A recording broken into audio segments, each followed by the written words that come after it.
invest in the British economy. The UK is a great place to do business, and this brand new £50 million investment is a testament to that. We have now 11 factories here in the UK, and we contribute a huge amount to the national economy. Over £2 billion of GDP, £600 million in tax take for the Exchequer, and every one JCB job supports 5 others in the supply chain and beyond. But speaking of the economy, I'd like to introduce someone who knows a thing or two about the economy, and not just the economy. He's been Home Secretary, he's been Business Secretary, and he's been MP for Bromsgrove since 2010. Ladies and gentlemen, it's my great pleasure to introduce the Chancellor of the Exchequer, Sajid Javid.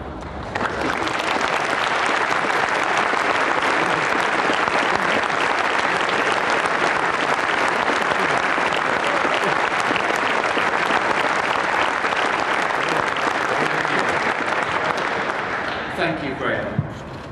So in around 40 hours from now, the ballot boxes will open for what will be one of the most important elections our country has faced in a generation.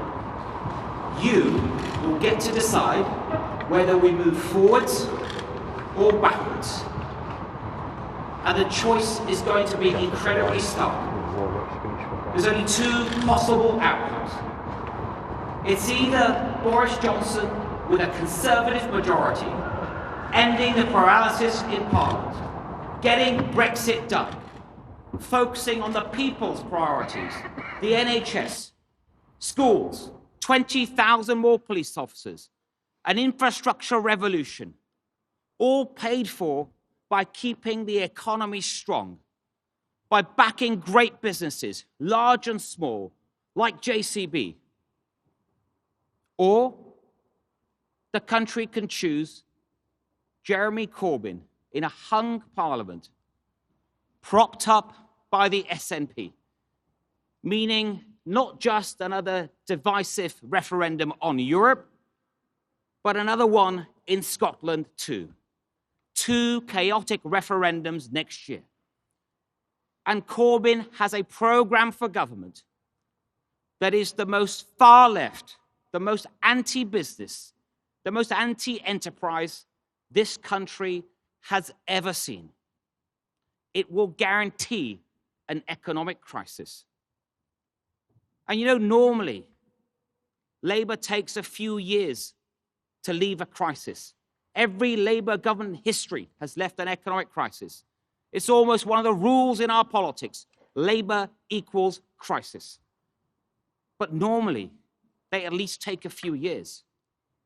With this lot, it won't be years.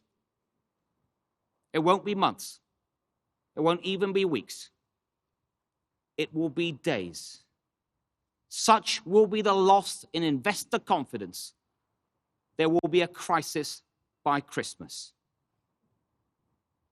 We cannot afford the cost of Corbyn.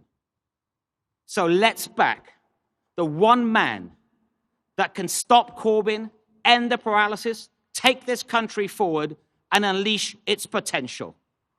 My friend and our Prime Minister, Boris Johnson.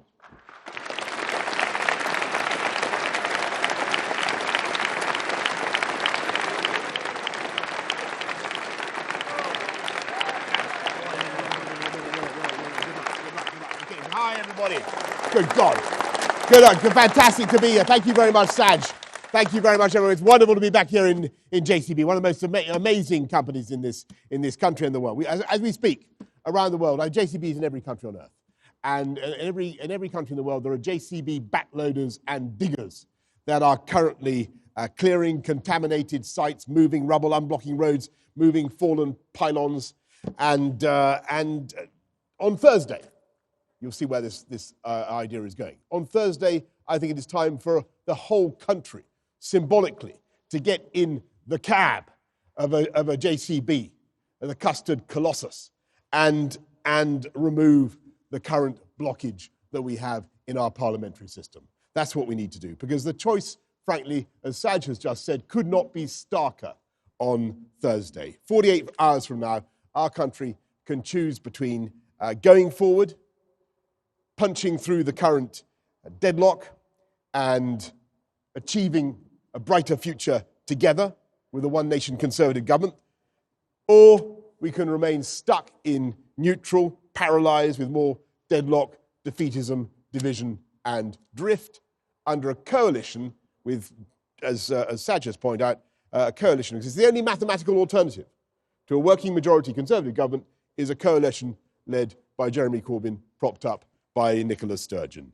And frankly, my friends, I think it would be an economic disaster for this country because they'd whack up taxes. In the end, it's always everybody who pays more taxes under a Labour government. They'd whack up taxes for ordinary taxpayers, £2,400 a head, £1,000 more for people earning as little as £20,000 a year.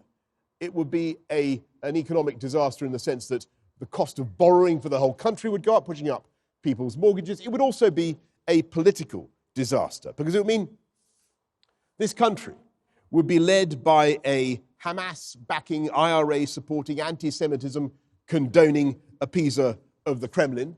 And today, which is what he is, look at the record. I mean, just go look at the record. But if you doubt me, you doubt me. Listen to what his health spokesman said today, John Ashworth. He revealed that he thinks his own leader is a security risk, and I think it couldn't be clearer than that. But there's another factor that Mr. Ashworth mentioned that I think is even more terrifying when you look at the year ahead, our prospects for our country. And John Ashworth made it absolutely clear that he thinks the reason Mr. Corbyn is failing to persuade some people to vote for him, failing to persuade large numbers of people to vote for him, is he is blocking Brexit. He won't get Brexit done. And don't listen to me. Look at what John Ashworth, his health spokesman, said. And he's absolutely right. And Jeremy Corbyn, the SNP, who are the other ones, the Liberal Democrats, they're blocking Brexit. They don't want to get it done. And we do. We want to respect the will of the people. We're Democrats. I mean, whether we're Leavers or Remainers, whichever way we voted, we've come together and we want to get it done. And we can. We've got a deal. We in the Conservatives. It's up and ready. Every single one of the Conservative candidates standing in this election, more than 630 of them, including Kate and Saj, are backing this deal. For every point of view on the spectrum, we're all backing it. How many members of Jeremy Corbyn's shadow cabinet are actually backing the deal that he wants to do? Can you name anybody? Not John McDonnell, not Keir Starmer, not Diane Abbott. Who? Not even Jeremy Corbyn himself. He's not even backing his own deal. How's he supposed to do a deal in Brussels when he doesn't support it himself? It's ludicrous. It's worse than ludicrous. It'd be disastrous for our country. We'd spend a whole year in dither, drift, confusion, not just with a referendum on Scotland, which we don't need. We had one in 2014. The people of this country were told it was once in a generation event. We'd have another referendum on the EU. Toxic, divisive, pointless, holding the country back. And we want to get on. We in our One Nation Conservative Party, we want to get on. Our deal allows us to get out of the EU on January the 31st. It gets Brexit done and get all the benefits of Brexit. We take back control of our money, our borders, our laws. We can do all sorts of things differently, whether it's regulating differently on animal welfare or cutting VAT on sanitary products or having free ports around the country, doing free trade deals, having our own democratically accountable immigration system. All those things we can start doing from January the 31st. And we'll see economic benefits as well, immediately. Because the confidence will return to this country. And we'll start to get our mojo back, to be perfectly frank. And you look at the studies, they say there's about $150 billion worth of inward investment just waiting to come to this country as soon as we can get our Brexit deal over the line. And then we in Parliament, we in government, once we get Brexit done in January, we can get on with our work of serving you, the British people, and putting your priorities first, putting people's priorities first. That means getting on with our massive investments in the NHS, the biggest in history, £34 billion, 40 new hospitals, 50,000 more nurses, investing in 20,000 more police officers across the country to bring crime down, lifting up funding for every school, primary and secondary, in the country. £4,000 minimum per pupil in primary schools, £5,000 minimum in secondary schools. We have a vision for this country. We One Nation Conservatives. This is an amazing country. We want to unite it and take it forward. We want to unite and level up. We think that talent and genius is evenly distributed around the whole country, but we think that opportunity is not fairly distributed. And the way to solve that is to invest in infrastructure, in better education, and in technology. So we're putting in gigabit broadband across the country, 5G telephony, using infrastructure, education, and technology to bring the country together. We have a vision of a united kingdom. Jeremy Corbyn would divide our kingdom. And I can tell you this, we can do all of this as One Nation Conservatives whilst not putting up your taxes. And that's why in our manifesto, it's very clear. Saj, I'm glad to say, is nodding beside me. He knows how to do it. We will not put up income tax, VAT, or national insurance contributions. So those are just some of the things that we want to do. I could tell you much more about our plans for childcare. I could tell you much more about what we want to do to make this country an environmental leader, cutting CO2, and we can and we will. We're going to be the cleanest, greenest government in history in this country. But we have very little time left, my friends. We've only got 48 hours to get this thing done. I want you now to reflect on the gravity of the choice we have before us. This is a momentous occasion for our country. We have, and I've never known an election like it. I've never known a moment when the choice before us was so clear and so stark. And I urge you all to think about it very, very hard. We have 48 hours to end the deadlock, 48 hours to end the gridlock, think of another word, deadlock, gridlock, roadblock.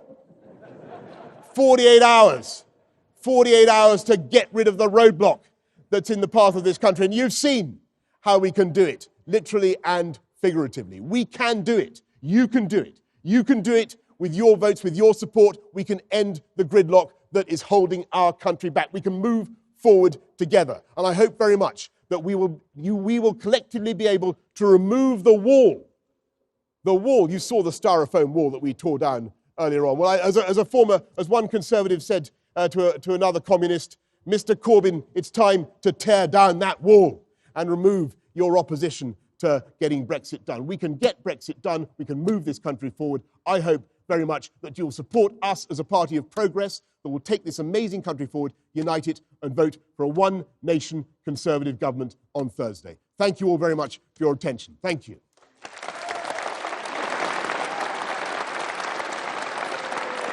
Thank you. Thank you. Thank you.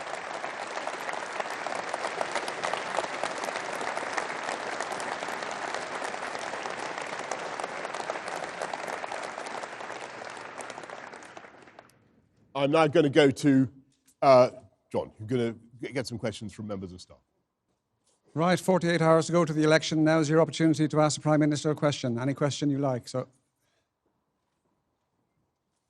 you, John. Good afternoon. Sir.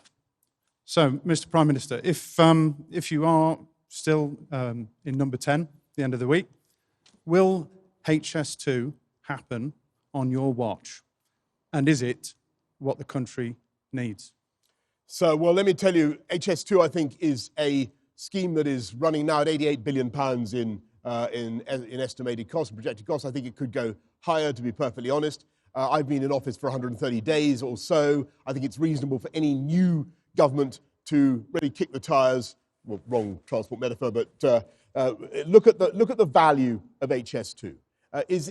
Are there ways in which that funding is profiled that could be improved? Are there ways in which that spend could be reprioritized? Are there better ways of doing it? I've asked Douglas Oakervey, who is a very well-known civil engineer, to do a study. He will be reporting to me shortly after the election is over, and we will have a look at what he has to say. If there is a chance to make HS2 work better, or if he says that it's a bad idea, then obviously we'll have to look very seriously at that. But I want to give you my instincts. I spend a lot. I think I'm probably the candidate at this election who's done the most to build massive infrastructure projects. I know a bit about it. I'm a massive enthusiast for it. On the whole, this country is woefully underprovided for fantastic infrastructure. So whatever Doug says, whatever his team says, I'm going to be temperamentally very much inclined to want to go ahead with a great national project if I can, but I'm also going to want to be able to save whatever money I can. Those are going to be the instincts I will use when approaching it.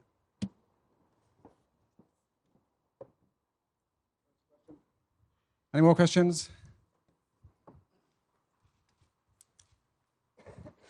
Good afternoon, Prime Minister.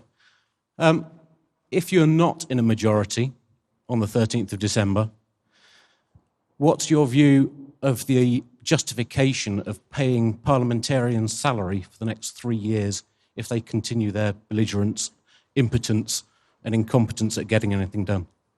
Well, it's a particularly brilliant question in my view.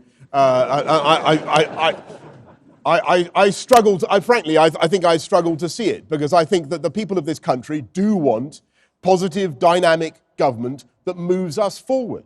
And what they don't think they want is paralysis, dither and drift. And if you look at it, the last 3.5 years, Brexit has been the biggest issue facing this country. The people of the UK mandated us in Westminster, all of us, to get it done. We promised time and time again that we would do it. And I think one of the reasons people go on and on about trust in politics, one of the reasons trust in politics has been undermined, the major reason, is that parliamentarians have kept breaking that promise. And it's clear from what John Ashworth has said today that Labour intends to block Brexit if they possibly can. Let's move this thing forward. If MPs turn up and continue to block Brexit, how on earth they can justify drawing their salaries, I don't know. But I don't think I would have the powers I think I'd have powers under any circumstances to take away salaries from MPs, and I think I'd be accused of anti-democratic behaviour. But I take your point very sincerely. I think it would be a scandal if the delay continued. Well, a gentleman on my right says, interjects and says most of them are going to be sacked on Thursday anyway. Well, I'm not sure. I'm not sure about that. I think we'll have to see. I think. Well, I'm obviously hoping to keep my own seat, and Saj is hoping to keep his.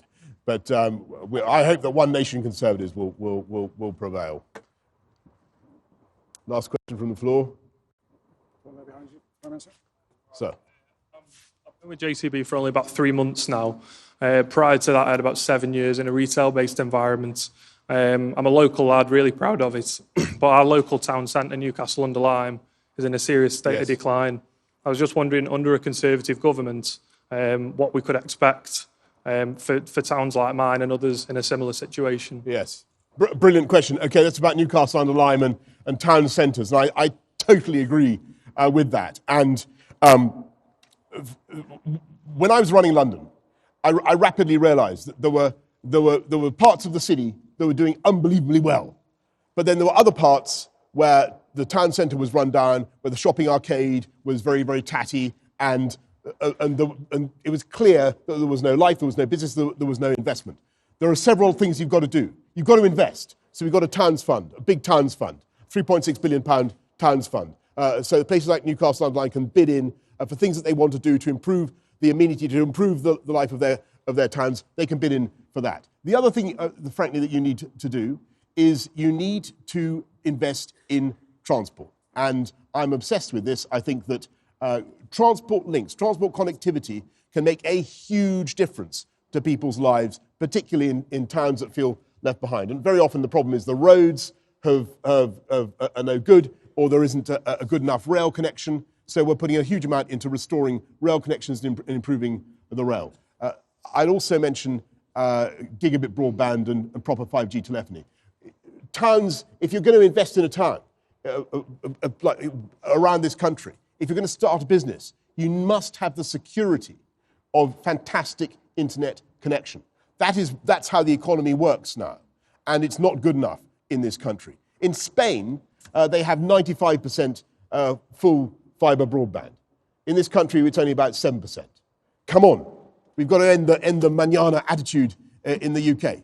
We can do much, much better. We want full fibre broadband and also better mobile telephony, as I say. All these things will help, but you've also got to give local people the power and the confidence to do things for themselves. So I want to see local communities more empowered to invest in their towns with better local democracy, so that you have strong local champions for their communities, who don't rip off the businesses, by the way, with higher business rates, but who are champions for their local communities and really get things moving. So we'll be looking to devolve powers to towns and regions as well. I want to see a renaissance in our towns. You know, some of our cities are doing fantastically well. Some of our cities are doing fantastically well. Too many of our towns feel left behind. And our agenda, uniting and levelling up the country, is all about addressing that injustice. It's not just an injustice. It means there's so much potential in this country that is going to waste. And that's what we need to do. And all of that we can get going if we get Brexit done and if we move the country forward. And that's why we must end the current paralysis and take the country forward on Thursday. And those are some of the things I want to do for towns and communities across the country. And I hope that goes some way to answering your question. But it's one of my favourite subjects. John Stevens from the Daily Mail, please. John Stevens from the Daily Mail. Prime Minister, Labour's Jonathan Ashworth has been recorded saying that Jeremy Corbyn's chances of getting a majority are dire. He's right, isn't he? You're home and dry. Absolutely not, John. This is a very close-fought election, and we need every vote. As I say, the only mathematical possibility, the only mathematical alternative to a working majority Conservative government is the real risk of another hung parliament. That's another 5 years of confusion, chaos, dither, delay, and division. We cannot go down that route. And I'm sorry to say this, but you remember what happened in 2017. Polls can be wrong, John, and we need to be fighting for every vote. And we certainly are. I think, as it happens, John Ashworth did make a very good point, which is that, as I say, Mr. Corbyn, I don't think, he does, as John Ashworth rightly says, does present very serious questions about his security, the security risk that he would pose, and his previous allegiances and views. But I think the other very relevant point that Mr. Ashworth made was that Jeremy Corbyn wants to block Brexit. And that is, I'm afraid, the key fact that when you look at a future Labour government, should disbar them from office. If they can't get Brexit done, they're going to be standing in the path of our democracy and holding our country back. And that is the choice. Sam Lister from the Daily Express. Prime Minister, you just mentioned the very real possibility of a hung parliament. If that position happens and you are returned in a minority government on Friday, what's Plan B for Brexit? Well, Sam, we've just got to get Brexit done. And, you're asking me to contemplate something pretty appalling, in my view. I don't see any alternative but a working majority to deliver it. And with the best will in the world, listening to, Nicola Sturgeon has just hired a bus with Stop Brexit on it. So she's obviously not in favour of it. And she's the only way that Jeremy Corbyn can remain in office. So, it's very hard to see how we do it without a working majority Conservative government. And that's what we need to go for. Matt Dathan from The Sun. Matt Dathan from The Sun. Prime Minister, if Jeremy Corbyn does get the keys into number 10, I know you don't like that prospect, would you be tempted to follow people like John Caldwell and leave the country, or would you stay and fight the second referendum? Well, obviously I'm going to stay in the country, Matt, but I do not wish to contemplate this terrible eventuality. It's a hypothesis that I really want to push to one side. We're now fighting for every vote. We're in the last 48 hours of this campaign. It could not be more serious for our country, and the choice, frankly, could not be starker. We either go forward, do things together, unite our country, get Brexit done, bring together Leavers and Remainers, finally get the whole debate over, and move our country forward with a fantastic programme, infrastructure, education, technology, which is what this country needs, or else we're paralysed again. That is the choice on Thursday, to say nothing of the economic devastation that Corbyn and McDonnell would produce. I mean, don't forget, John McDonnell is so left-wing, he was actually sacked by Ken Livingstone for forging a budget. I mean, you know, these guys are seriously way off the spectrum. They'd bring back exchange controls. You know, I don't think even Angola has exchange controls anymore. They think they still have them in Venezuela and Cuba. But you know, that is the kind of far-left government we're talking about. So it's not just about their economic manifesto. It's not just about the political and security risks that they present. It's also about the energy in politics. Life would go out of our politics again. We'd be stuck in neutral. We'd have more years of wrangling about Brexit because he hasn't got a plan and he's got no plan to get a plan, as far as I can make out. So go for the guys with a plan, folks. We've got one. It's going to work. We can be out on the 31st and we can take this country forward. Thank you all very much for your attention. It's been a long session. I'm sorry to have gone on for so long. I now have to go somewhere else and take the message of hope to some other part of this country. But I'm really grateful to everybody at JCB for the fantastic welcome. I do hope that we can count on your support for one nation Conservative government on Thursday to take the country forward. Thank you all very much. Thank you.